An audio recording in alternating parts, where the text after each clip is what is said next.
అందరికీ నమస్కారం. ఈరోజు కథ ఆరాధ్య పార్ట్ 2. ఇక స్టోరీకి వెళ్తే, నా కొత్త రూమ్లో బెడ్ మీద కూర్చొని భయంతో వణికిపోతున్నాను. చేతులన్నీ ఐస్లా చల్లబడిపోయాయి.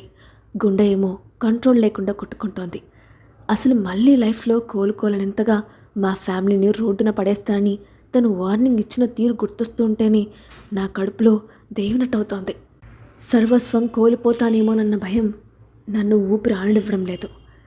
తనని కానీ వాళ్ళ ఫ్యామిలీని కానీ హర్ట్ చేయాలని థాట్ కూడా నాకు లేదు.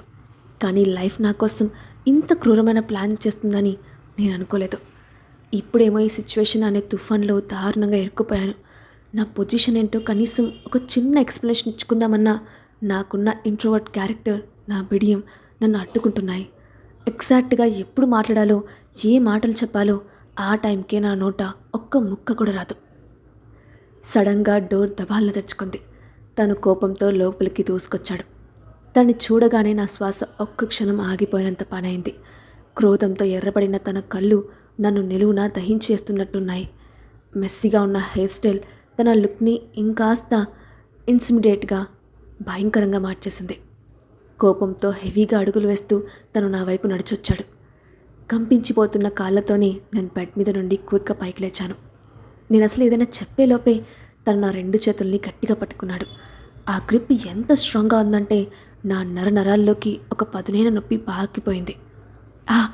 బాధతో నా నోట చిన్న మునకొచ్చింది. ముఖం నొప్పితో విలువెల్లాడింది.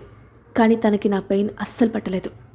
తను నా వైపు ఇంకాస్త ముందుకు వంగి వాయిస్లో ఫుల్ రేంజ్ అండ్ కోపాన్ని నింపుకొని ఒకలా గర్జించాడు. ఏమనుకున్నావు అసలు? 6వ యదువంశిని మోసం చేసి నన్ను లొంగ తీసుకువచ్చని అనుకున్నావా? నిన్ను నేను అంత ఈజీగా యాక్సెప్ట్ చేస్తానా? తన మాటలు నా గుండెల్లో కత్తులా దిగాయి. కళ్ళ నుండి కన్నీళ్ళు నా బుగ్గలపైకి ఉప్పొంగాయి. నన్ను నేను డిఫెండ్ చేసుకోవడానికి ఏదో ఒకటి చెప్పి తప్పు నాది కాదని నిరూపించుకోవడానికి ట్రై చేశాను. లేదు, మీరు అనుకుంటున్నట్టు.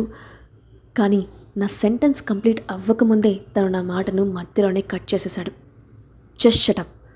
తను గట్టిగా అరిచిన అరుపు ఆ రూమ్ నలుమూలలా ప్రతిధ్వనించింది. నా బాడీ మొత్తం వణికిపోయింది. అసలు ఊపిరి కూడా ఆడని పరిస్థితి. తను ఉన్న కోపం చూస్తూ ఉంటేనే ప్రాణాలు పోతున్నంత భయమేస్తోంది. నా ఏడుపు అస్సలు ఆగడం లేదు. ఇంకాస్త ఎక్కువైంది. తన కళ్ళల్లో నాపై కనిపిస్తున్న ఆ అసహ్యం, ద్వేషం నన్ను నిలువునా నలిపేస్తున్నట్టు అనిపించింది.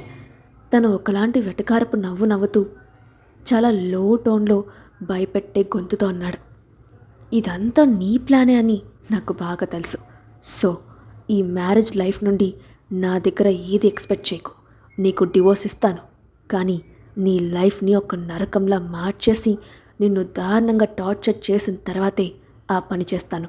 Might your wifey.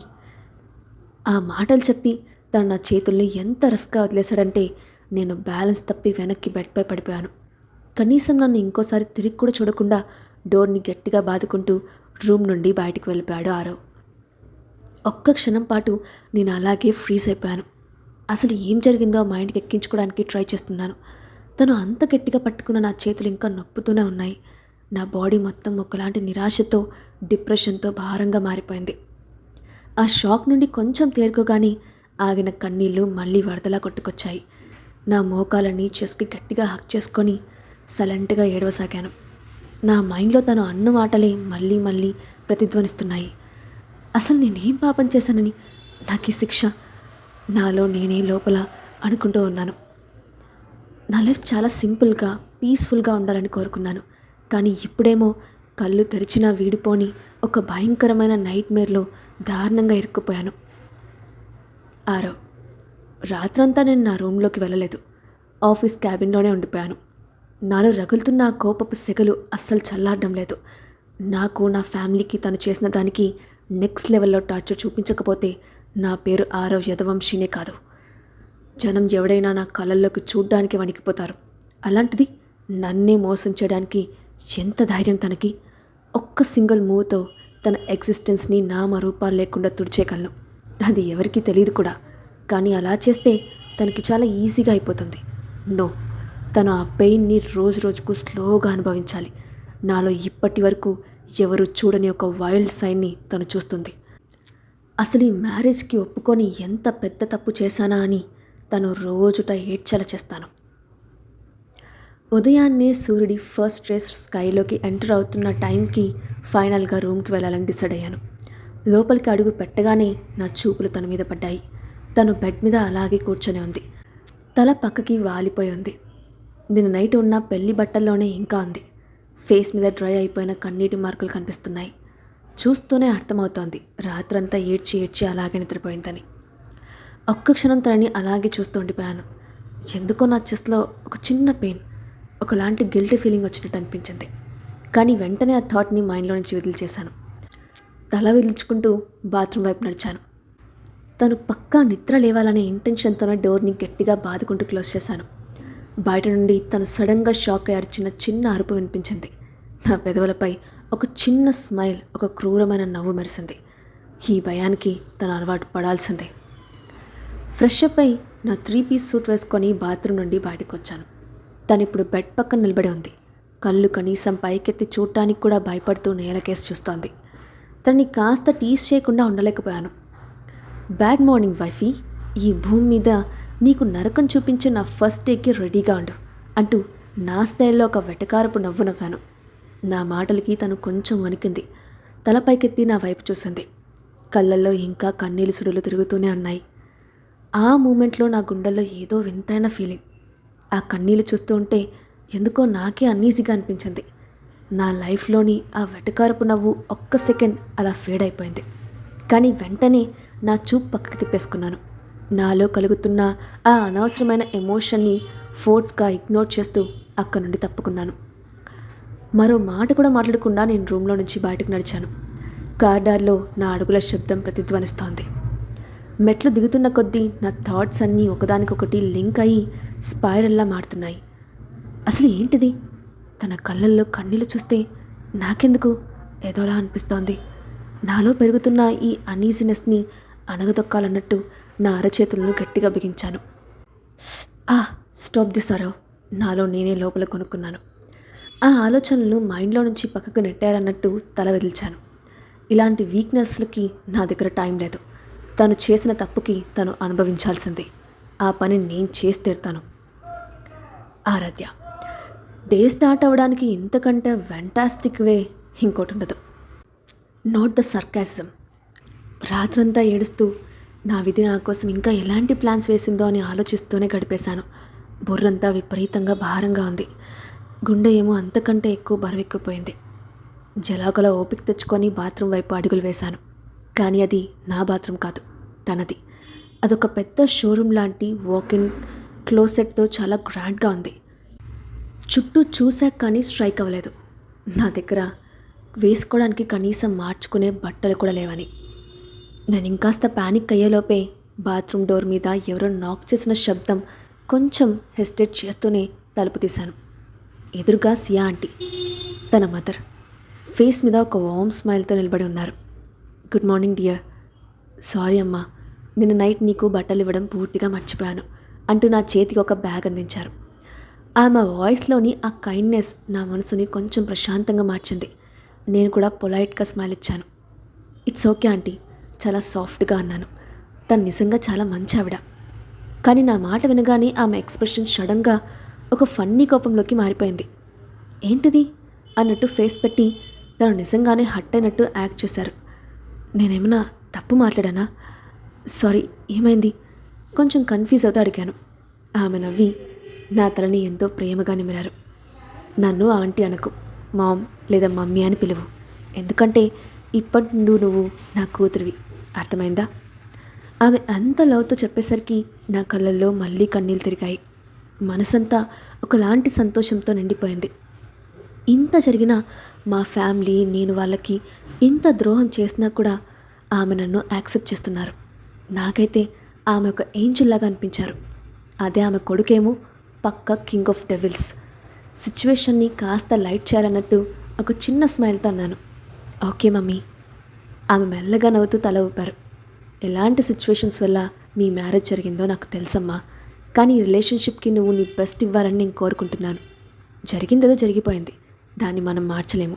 కానీ ఫ్యూచర్ అంతా మన చేతుల్లోనే ఉంది. చాలా హుందాగా, హోప్ఫుల్గా ఎక్స్ప్లెయిన్ చేశారు. అండ్ తను చెప్పింది 100% నిజం.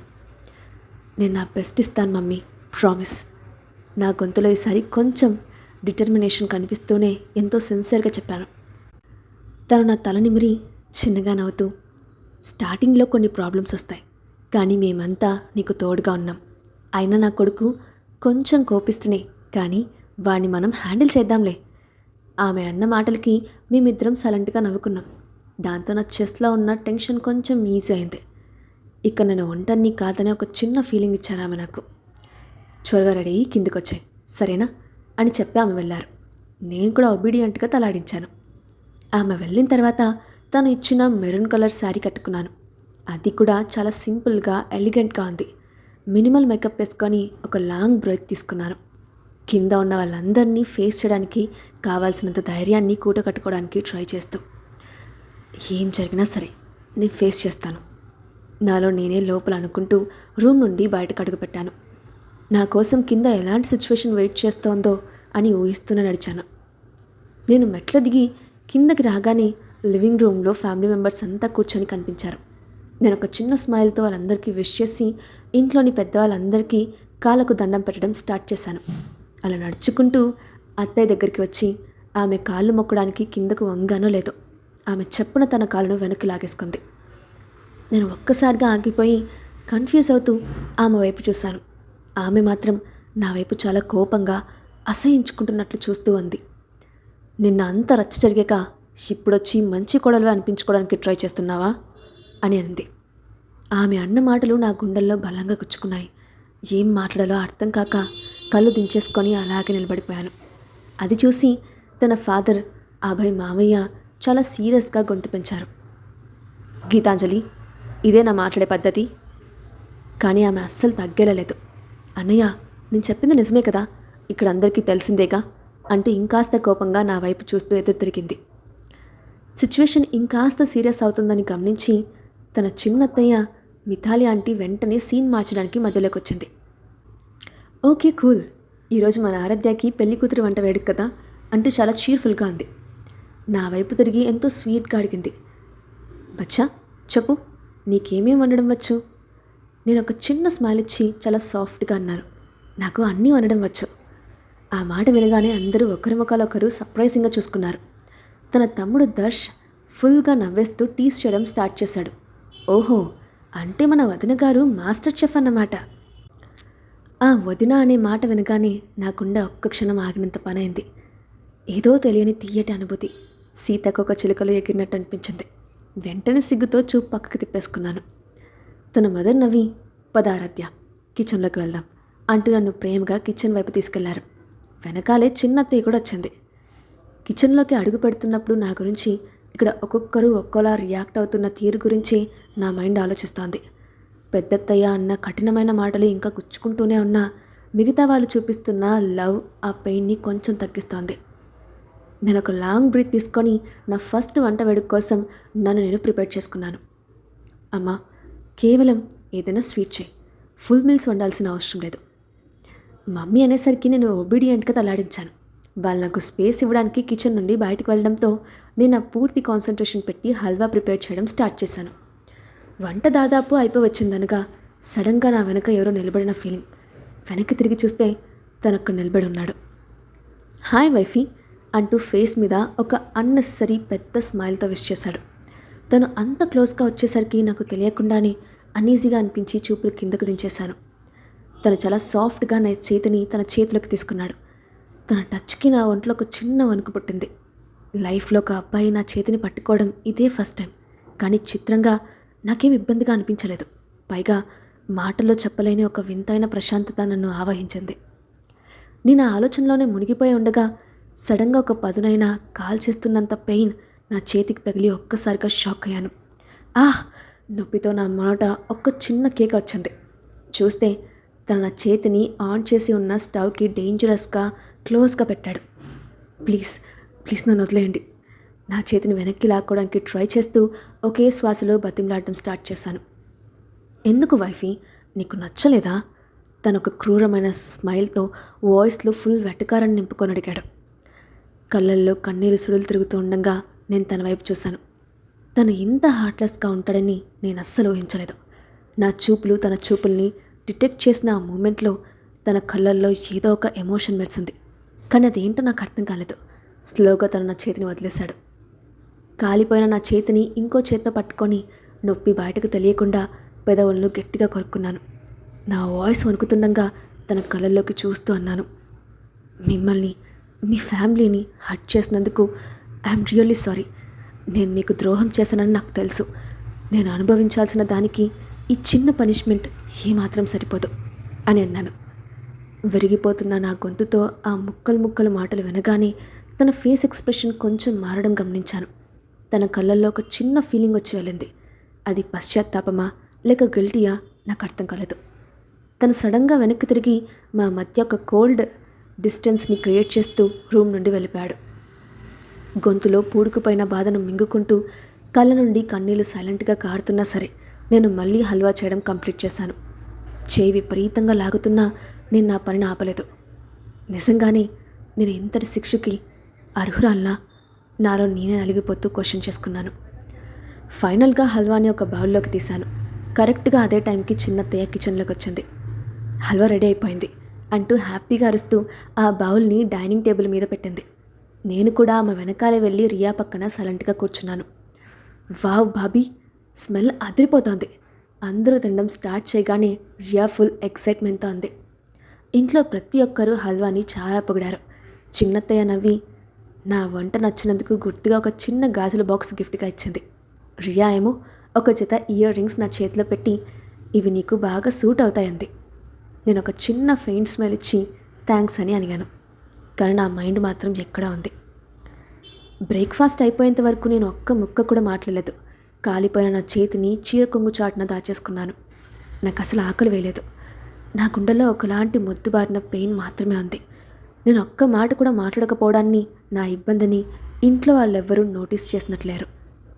కానీ నా చేతిని ఎవరో ఆల్రెడీ నోటీస్ చేశారనే విషయం నాకు తెలీదు. భోజనం ముగియగానే తను చప్పును లేచి నిలబడ్డాడు. నాకు ఒక అర్జెంట్ మీటింగ్ ఉంది, వెళ్ళాలి అని చాలా షార్ప్గా చెప్పేసి అక్కడి నుండి వెళ్ళిపోయాడు. ఆరవ్, అసలు నాకేమవుతోంది? తన కన్నీళ్ళు నన్ను ఎందుకు ఇంతలా డిస్టర్బ్ చేస్తున్నాయి? నాకు చేసిన ద్రోహానికి శిక్షగా నేను తన చేయి కాల్చాను. కానీ తను నా మీద కోప్పలేదు, నన్ను అడ్డుకోలేదు. పైగా రివర్స్లో సారీ చెప్పింది. తన వాయిస్లో నిజమైన పశ్చాత్తాపం కనిపించింది. అసలు తను అనుభవించాల్సిన దానికి ఈ పెయిన్ చాలా చిన్నది అని తనే అంటోంది. తను ఎందుకు అంత గిల్టీ ఫీల్ అవుతోంది? మోసం చేసింది తనే కదా. నేను తన కళ్ళల్లోకి చూసినప్పుడు నాకెక్కడా ఒక రెబలిజం కానీ ద్వేషం కానీ కనిపించలేదు. కేవలం పెయిన్, బాధ మాత్రమే ఉన్నాయి. తన కన్నీళ్ళు, వణుకుతున్న ఆ మాటలు నా మైండ్ని వెంటాడుతున్నాయి. లైఫ్లో నేను ఏ అమ్మాయితోనే ఇలా బిహేవ్ చేయలేదు. ఎప్పుడూ అందరికీ రెస్పెక్ట్ ఇస్తానని నా మీద నాకు ఒక ప్రౌడ్ ఉండేది. కానీ తన విషయానికి వచ్చేసరికి నా కోపం నా కంట్రోల్ తప్పేలా చేస్తుంది. ఇప్పుడేమో నా చెస్ట్లో ఒక వింతైన గిల్ట్ ఫీలింగ్ నన్ను లోపల తొలిచేస్తోంది. డైనింగ్ టేబుల్ దగ్గర తను మెయింటైన్ చేసిన ఆ సైలెన్స్ చాలా విషయాలు చెప్పకనే చెప్పింది. తను ఎవరి అటెన్షన్ పడకూడదని తన కాలిపోయిన చేతిని చీర కింద దాచుకున్న తీరు నా మైండ్లో అలాగే స్ట్రక్ అయిపోయింది. నేను ఎక్స్పెక్ట్ చేసిన రియాక్షన్ ఇది కాదు. తను నన్ను హర్ట్ చేసిన దానికంటే నేనే తనని ఎక్కువ హర్ట్ చేస్తాననే ఫీలింగ్ నాకెందుకు వస్తోంది? ఆఫీస్కి కార్ డ్రైవ్ చేసుకుంటూ వెళ్తున్నప్పుడు కోపంతో నా చేతుల్ని గట్టిగా బిగించాను. నాలో ఒకలాంటి ఫ్రస్ట్రేషన్ బిల్డ్ అవుతోంది. తన పక్కన ఉన్నప్పుడు నా మైండ్ ఎందుకు ప్రాపర్గా థింక్ చేయలేకపోతోంది? తను నన్ను ఎందుకు ఇంతలా కన్ఫ్యూజ్ చేస్తోంది? ఇంత దూరం వచ్చినా ఏడ్చి డల్ అయిన తన ఫేస్, ఆ వణుకుతున్న చేతులు నా కళ్ళ ముందు కదలాడుతూనే ఉన్నాయి. అసలు తను నన్ను ఏం చేస్తోంది? ఈ అమ్మాయి నా పీస్ఫుల్ వాళ్ళని మొత్తం తలకిందులు చేసేస్తోంది. నిజంగానే ఆరాధ్య ఆరవ్ లైఫ్ని తలకిందులు చేసేస్తుందా? నెక్స్ట్ పార్ట్లో చూద్దాం. Thanks for watching.